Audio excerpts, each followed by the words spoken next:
Hello, my friends. Welcome to Lindy's Magpie Reads. If you're new here, special welcome to you. I'm Lindy.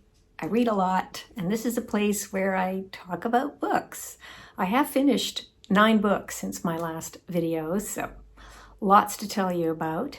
And before I get to those, a little bit about what's been happening around here. It's gorgeous blue sky out there today, and I wanted to film outdoors, but I had to shift inside because there's construction happening. I hope we can get through this without more noise. It's spring. There's snowdrops already. The really early cherry blossoms are out. Amazing. I collected a bunch of dandelion plants, cooked the greens, and I roasted the roots to make dandelion coffee or dandelion drink. If you haven't tried it before, trust me, it's delicious. Another thing I've been making lately is this project bag for holding knitting, and I appliqued couple of small pieces that I made in September last year when I was learning some new techniques for a workshop. So that's my creativity report. There is going to be more tomorrow. I'm recording this on Thursday. Might not get it posted until Friday, but it's Friday that I am flying to Whitehorse to visit my sister for 10 days. And she and I are going to do a lot of knitting and other kinds of creative stuff. So much colder there than it is here, though. The last report was it was -20 around her farm. But we'll be snug and warm inside. So, in the news, you may have heard that Canada's Prime Minister, Justin Trudeau, stepped down as leader of the Liberal Party, and he also prorogued Parliament. So this is a word you might not have heard before. It just means to suspend or terminate a legislative session. Well, one of our previous prime ministers, Stephen Harper, was infamous for proroguing. I think he did it 3 times while he was in office. And my sweetie, Laurie, wrote a prorogue poem back then. So I asked if she would record it, and I am planning to include that at the end of this video. It is done to the rhythm of an old Bob Dylan song. We know it as Everybody Must Get Stoned, although it actually has a different official title. Rainy Day Women number 12 and 35. And it came out back in 1966, so before Bob Dylan went religious. Anyway, it's a great poem, and stick around to the end for that. I have more poetry in today's roundup of books, 2 poetry collections. But before I get to those, I just want to talk about vocabulary. So that was something that kind of came up in many of the books that I'm going to be talking about.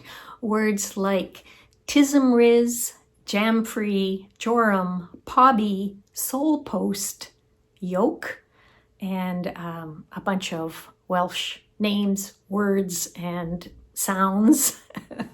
So keep listening for more of that. First book, Dog Songs by Mary Oliver. I love Mary Oliver's poetry, and many of the poems that are collected in here I read in some of her other books. So these are only poems that have to do with dogs, plus there is one essay at the end.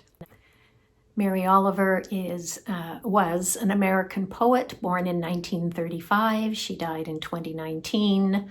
She won the National Book Award, Pulitzer Prize. She was a lesbian. She lived for over 40 years with her partner Molly, mostly in Provincetown, Massachusetts. And Molly is referred to in some of these poems, as well as many, many of their dogs over the years. I'm going to read you one of them, a short one. The Storm. Now through the white orchard, my little dog romps, breaking the new snow with wild feet. Running here, running there, excited, hardly able to stop. He leaps, he spins, until the white snow is written upon in large, exuberant letters, a long sentence expressing the pleasures of the body in this world. Oh, I could not have said it better myself.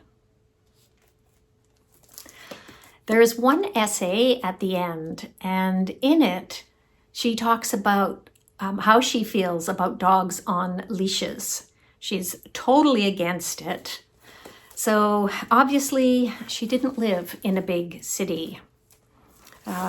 She compares a dog on a leash. She says it's what a chair is to a tree. It's a possession only, the ornament of a human life. Such dogs can remind us of nothing large or noble or mysterious or lost. They cannot make us sweeter or more kind. Only unleashed dogs can do that. I disagree. Still, I do love her poetry, and this book was on my friend Marilyn Maya Mendoza's best books of 2024. It would be a good book to give as a gift to somebody who loves dogs. There are lots of illustrations in it, and there is no text on the facing page. So even though it looks small, it's even smaller than that. A sweet collection, though. Next, I have another queer poet, Jess Battis, and they are trans, non-binary, currently living in Saskatchewan. This collection is I Hate Parties. There are some really great lines in here, including, I wish our government didn't have a license to kill trans kids. And TikTok is full of Homeric epithets like bywife energy. And the latest is something called tismriz, which refers to a curious charm possessed by autistic people, a kind of mental catnip that makes us irresistible as partners. Jess Battis is also autistic. And there are lots of funny lines in here, but the way that they're combined with more serious issues really makes this a collection to savor. I forgot to say where I heard about I Hate Parties. It was on Sean Breathe's books, and Sean talked about going to hear Jess Battis read, so I will link that video down below. And I've got another Canadian book for you. This one is a classic, The Blue Castle by Lucy Maud Montgomery. It was published in 1926. Lucy Maud Montgomery was born in 1874. She died in 1942, and she's most famous for her novel. It was her debut, Anne of Green Gables, that came out in 1908. And it's been translated into many, many languages around the world. So Blue Castle is one that I've been meaning to read for ages. And Jolene of Bookworm Adventure Girl mentioned it as one of her top books of 2024. So I decided to go ahead and read it, and I liked it so much that I could not put it down, and I stayed up an hour past my bedtime so that I could finish it last night.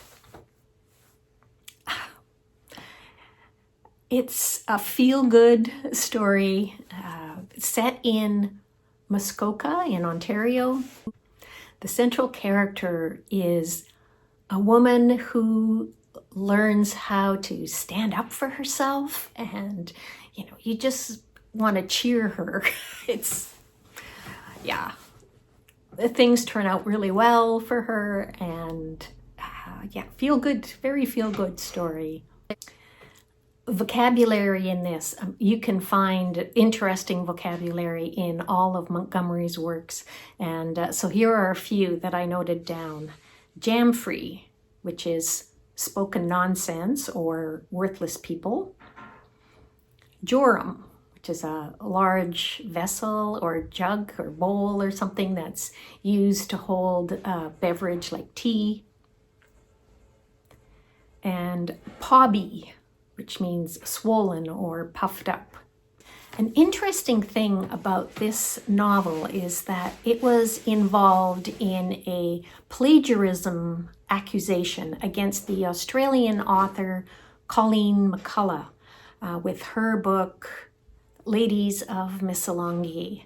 And it was a New Zealand librarian who noticed there were so many similarities between Ladies of Missolonghi and Blue Castle. So if you want to know more about that, I am going to link an article in the description box below.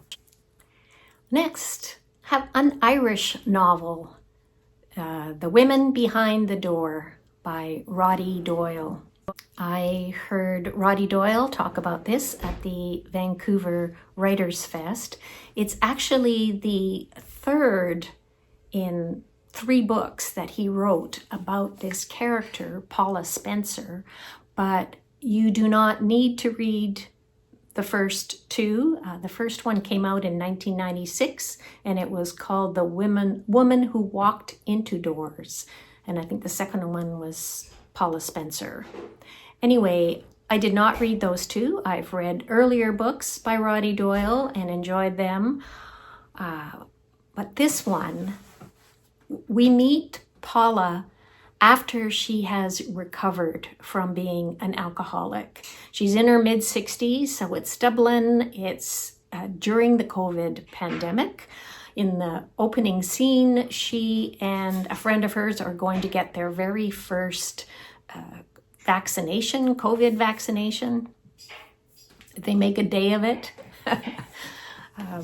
having a picnic outdoors and everything. And when she gets home from that, one of her adult daughters is at the door and wants to move in. So this daughter, Nicola, has got 3 daughters of her own. The eldest are already in their 20s and not living at home anymore. She's got a 16-year-old still at home. And it's the whole story of what's going on.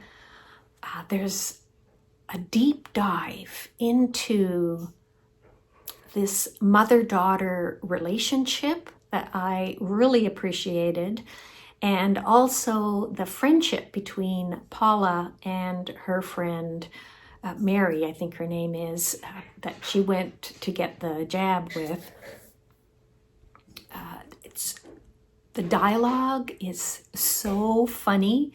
It's also full of Irishisms, so speaking of vocabulary, like using the word yoke to mean thing, brush to mean broom, and so on.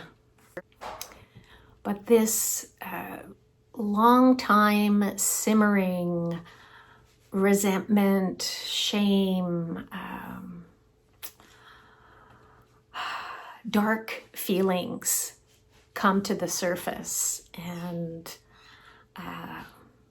it's just really, really well done, and I recommend this novel. Next, I have got a Japanese novel, Fractured Soul. It's by Akira Mizubayashi. And so he is a Japanese author who lives in Japan. He teaches French there and he writes in French. So this was translated from French by Alison Anderson. It won France's Booksellers Prize. And I heard about it on Anne Novella's channel. It was on her Best of 2023. Finally got around to it. Anne hasn't been active on BookTube for the last 5 months, but I'm really hoping that we will hear from her again. I will link her channel down below. So this novel starts in 1938 in Tokyo, and it's during the time that Japan has invaded China. A little boy whose father is a musician, a violin that gets smashed, and we jump ahead to the early 21st century. This boy is now a luthier living in France. He repairs violins, and he is working on repairing his father's violin. What happened to his father and to some Chinese musicians that his father was in a little quartet with gets revealed later on in the story. Now, Anne called this a gentle story, and I do agree with that, but it wasn't exactly to my taste. The writing is too melodramatic for me, and there was also a repetitive element. So what I mean is plot points from previous chapters would get summarized and in subsequent chapters as if it was a story that was being serialized. And as far as I know, this book wasn't released that way, but I could be wrong. Still, it seems weird, especially in a short novel, to have to summarize things that you just finished reading. But as an example of the purple prose, I'll read you a little bit. The boy's name is Ray. Ray felt something like a burning in his stomach, an acid heat, both intense and diffuse, welling in his throat. An enormous block of frozen emotions gradually began to melt upon impact with this dormant inner heat. It was like an American black bear slowly rousing itself from hibernation and becoming increasingly active as the eagerly awaited spring approached. Time was emerging from its fossilized state, beginning to quiver. And here's one more little bit. Yan Fen was staring into space. Not saying a word, Ray placed his right hand on the sick woman's shriveled hand, where it lay on top of the comforter like a dead leaf the wind had forgotten to blow away. It was cold. So, just a writing style that's not to my taste. It actually reminded me in tone of another French novel, Fresh Water for Flowers by Valérie Perrin. Another book that just didn't work for me because of the writing style. Now, Ray, when we meet him as a schoolboy, he is reading a book that I have also read, and that's always a pleasure to encounter a book that in another book. The book was How Do You Live by Genzaburo Yoshino. It was translated by Bruno Navasky in 2021. I actually recommend How Do You Live over Fractured Soul. I mean, this is okay, this was fine, but I have a stronger recommendation for How Do You Live. And I almost forgot the vocabulary. Fractured soul. So the soul in this title refers to a soul post, a wooden dowel in a stringed instrument that joins the top plate to the back plate, and it's there to maintain proper resonance in the instrument. Okay, so next up, this is a very gentle book. It's another Japanese book. It's called Little Shrew. It's by Akiko Miyakoshi, and it was translated from Japanese in-house at the publisher, which is Kids Can Press. The artwork is also by Miyakoshi. It's in pencil, charcoal, and gouache. And there's lots of little details to discover in it. I would call this either an early chapter book or an all ages read aloud. There's a lot for adults to enjoy in this very sweet, gentle story about a little shrew who lives in New York City and goes to work every day. All his colleagues are humans. So it reminded me of Skunk and Badger by Amy Timberlake, and that one is illustrated by John Clausen. But also Sean Tan's Tales in the Inner City.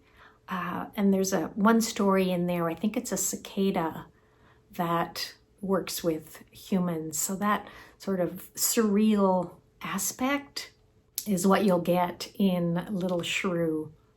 So vocabulary in this one. So the setting is New York City. The publisher is Canadian. The spelling is American. There's no U in favorite, for example. But it sounds British. So in this page, for breakfast, he has 3 honey biscuits. After he's finished eating, he carefully closed the bag of biscuits and puts it in the pantry. And so these are definitely not what we call biscuits in Canada or the US. Are they sugar cookies? And I'll look at the illustration. They might be. Are they graham wafers? Are they arrowroot crackers? Yeah. I'm not sure about the translation choice here, and I really wonder if it was like Google Translate. Oh God, I hope not. It does read quite smoothly. This is just the one main peculiarity that caught my eye. So I was going to say the next 2 books have also got rodents in them. Then I realized, no, that's not right, because I'm talking about lagomorphs, bunnies, and hares. And actually the next 3 are all science fiction, and they are all in audio format. I'm going to start with Hum by Helen Phillips. I listened to the audiobook read by Ariel Blake. Helen Phillips is an American author. The previous book that I've read by her is The Beautiful Bureaucrat. And Hum is set in a dystopian future. There's maximum surveillance. We've got a family with 2 kids, and they're 6 and 8 years old, and they wear a device on their wrist all the time. It's called a bunny. So they're looking at screens all day, and so are their parents. It's mainly about the mother, and she worked herself out of a job because she was training artificial intelligence, until her services weren't needed anymore. So her family is really tight for money. And in the opening scene, she is getting surgery on her face. It's experimental and it's designed to foil facial recognition software. So with the money that she gets from this, she decides to treat her family to a weekend in nature. It's really expensive to be able to even spend some time in a forest, but May grew up in the forests of California until it all burned. And any of you who are in Southern California experiencing those fires there, my heart goes out to you, your families and loved ones. I hope you're safe. So this is, as I said, in the future. And the issue of motherhood, technology, how best to live our lives is really well done in this novel. I recommend it. Next up is a Welsh novel, The Blue Book of Nebo by Manon Steffan Ros, and it was translated from Welsh by the author, and I listened to the audiobook read by the author. So it's great to hear Welsh pronunciations like that double L that's used in Welsh words and sounds like something like that. It's a post-nuclear disaster survival story, and it's in the format of a journal. So a mother and her son are in a remote part of Western Wales. There's nobody else around, and they take turns writing in this journal. So we find out what happens to them over the course of 10 years. This book won, I think, 3 awards in Wales. It also won the Carnegie Medal for young adult literature, suitable for ages 12 and up. The hare in this book is a pet that suffered some mutation. It's got 2 heads. Another unsettling, perhaps unsettling, section in this book are the descriptions of childbirth. So May writes about when her son was born. She said, "I had expected him to slip into the world, but the reality was complex, violent, and awful. I felt as if I'd been gutted. I was stunned by the gracelessness of birth, by the lack of peace. Giving birth was like being beaten up." Never encountered that in a YA novel before. This was on Angelia's Read and Reread, her best books of 2024. I will link it down below. It's 5 stars for me. And one more 5-star read. This is a queer American science fiction novel called Memory Peace by Lisa Ko, and it was read by Eunice Wong.